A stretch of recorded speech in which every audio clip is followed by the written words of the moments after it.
നമസ്കാരം. ഗ്ലാമറും ആഡംബരവും നിറഞ്ഞു നിൽക്കുന്ന ദുബായ് നഗരത്തിന്റെ അണിയറയിൽ നടക്കുന്നത് ഞെട്ടിക്കുന്ന മനുഷ്യാവകാശ ലംഘനങ്ങളാണെന്ന വാർത്തയാണ് ഇപ്പോൾ ഡെയിലി മെയിൽ റിപ്പോർട്ട് ചെയ്യുന്നത്. യുണൈറ്റഡ് അറബ് എമിറേറ്റ്സിന് നേരെ നടന്ന ഡ്രോൺ മിസൈൽ ആക്രമണങ്ങളുടെ ദൃശ്യങ്ങൾ മൊബൈലിൽ പകർത്തി എന്നാരോപിച്ച് 70ഓളം ബ്രിട്ടീഷ് പൗരന്മാരെയാണ് എമിറേറ്റ്സിലെ വിവിധ ജയിലുകളിൽ അടച്ചിരിക്കുന്നത്.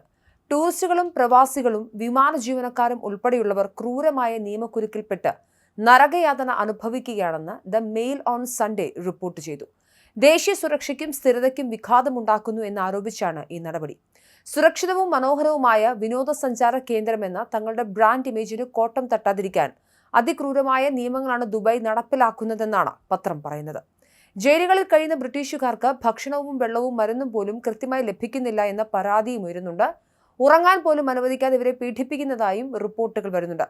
പലരെയും ഇടുങ്ങിയ സെല്ലുകളിലാണ് പാർപ്പിച്ചിരിക്കുന്നത്. ഇത്തരത്തിൽ മിസൈൽ ആക്രമണങ്ങളുടെ ദൃശ്യങ്ങൾ ഫോണിൽ സൂക്ഷിക്കുന്നതോ കൈമാറുന്നതോ പോലും UAE-യിൽ 10 വർഷം വരെ തടവും 2 ലക്ഷം പൗണ്ട്, അതായത് ഏകദേശം 2 കോടിയിലധികം രൂപ പിഴയും ലഭിക്കാവുന്ന കുറ്റമാണ്.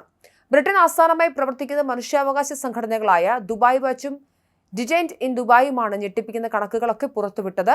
അറസ്റ്റിലായവരുടെ എണ്ണം വർദ്ധിച്ചതോടെ UAE-യിലെ നിയമ സംവിധാനം തന്നെ താളം തെറ്റിയ അവസ്ഥയിലാണ്. ഇസ്രയേലും അമേരിക്കയും സംയുക്തമായി ഇറാന് നേരെ ആക്രമണം നടത്തിയപ്പോൾ ഇറാന്റെ പ്രത്യാക്രമണം ഗൾഫ് രാഷ്ട്രങ്ങൾക്ക് നേരെയായിരുന്നു. അമേരിക്കൻ സഖ്യകക്ഷികളായ ഗൾഫ് രാഷ്ട്രങ്ങൾക്ക് നേരെ.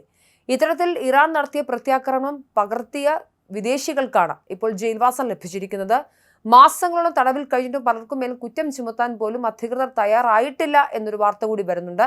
ഏതായാലും അറസ്റ്റിലായവരിൽ ചിലർക്ക് ജാമ്യം ലഭിച്ചെങ്കിലും അവരുടെ പാസ്പോർട്ടുകൾ അധികൃതർ പിടിച്ചുവച്ചിരിക്കുകയാണ്. ജോലി വിസയിൽ കഴിയുന്ന പ്രവാസികൾക്ക് വിസ കാലാവധി കഴിഞ്ഞാൽ ജോലിക്ക് പോകാനോ താമസിക്കാനോ കഴിയില്ല. ഇവർ തെരുവിലേക്ക് ഇറങ്ങി വരുന്ന സാഹചര്യമാണ്. തങ്ങളെ എന്തിനാണ് പിടികൂടിയെന്ന് പോലും മനസ്സിലാക്കാത്ത സാധാരണക്കാരായ ടൂറിസ്റ്റുകൾ വരെ ഈ കൂട്ടത്തിലുണ്ട്. അറബിയിലുള്ള രേഖകളിൽ നിർബന്ധിച്ച് ഒപ്പിടുവിച്ചാണ് പലരുടെയും അറസ്റ്റ് രേഖപ്പെടുത്തിയിരിക്കുന്നത്. ഭാഷ അറിയാതെ ഇവർക്ക് തങ്ങൾ എന്തിനാണ് ഒപ്പിട്ടതെന്ന് പോലും അറിയില്ല എന്നും പറയുന്നു. ബ്രിട്ടീഷ് എംബസിയുടെ സഹായം പോലും പലർക്കും നിഷേധിക്കപ്പെടുന്നുണ്ട്. കേസുകളിൽ പെട്ടാൽ എംബസിയെ സമീപിച്ചാൽ നടപടികൾ കൂടുതൽ സങ്കീർണമാകുമെന്ന് പറഞ്ഞ് ഇവരെ ഭയപ്പെടുത്തുന്നതായും സൂചനയുണ്ട്. ഫ്ലൈ ദുബായ് എന്ന വിമാന കമ്പനിയിലെ ഒരു AST വാർഡും ഇത്തരത്തിൽ പിടിയിലായവരുണ്ട്. ലണ്ടൻ സ്വദേശിയായ ഇദ്ദേഹം ഇറാനിയൻ ഡ്രോൺ തകർന്നു വീണ സ്ഥലത്തിന്റെ ചിത്രം പകർത്തി തന്റെ സഹപ്രവർത്തകർക്ക് അയച്ചു കൊടുക്കുകയായിരുന്നു. പ്രദേശം സുരക്ഷിതമാണോ എന്ന് തിരക്കാനായി അയച്ച സന്ദേശം പിന്നീട് അദ്ദേഹത്തിന്റെ അറസ്റ്റിലേക്കാണ് നയിച്ചത്. പോലീസ് ഫോൺ പരിശോധിച്ചപ്പോഴാണ് ചിത്രം കണ്ടെത്തിയത്. ദുബായിൽ സ്ഥിരതാമസമാക്കിയ ഒരു ബ്രിട്ടീഷ് അഭിഭാഷകൻ ഇപ്പോൾ അഴിക്കുള്ളിലാണ്. 60 വയസ്സുള്ള മറ്റൊരു ടൂറിസ്റ്റിന്റെ കഥയും സമാനമാണ്. തന്റെ ഫോണിൽ ഉണ്ടായിരുന്ന ദൃശ്യങ്ങൾ ഡിലീറ്റ് ചെയ്തിട്ടും പോലീസ് ഇയാളെ വെറുതെ വിട്ടില്ല. അദ്ദേഹത്തിന് 2 വർഷം തടവും 40,000 പൗണ്ട് പിഴയുമാണ് കോടതി വിധിച്ചിരിക്കുന്നത്.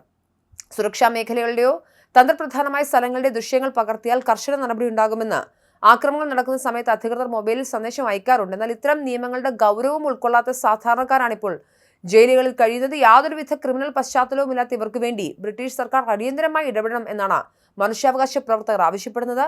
ഗ്ലാമറിന്റെ തിളക്കത്തിൽ മുങ്ങി നിൽക്കുന്ന ദുബായ് നഗരത്തിന്റെ മറ്റൊരു മുഖമാണ് ഈ ബ്രിട്ടീഷ് പൗരന്മാരുടെ ദുരനുഭവം എന്നാണ് ഡെയിലി മെയിൽ അടക്കമുള്ള മാധ്യമങ്ങൾ റിപ്പോർട്ട് ചെയ്യുന്നത്.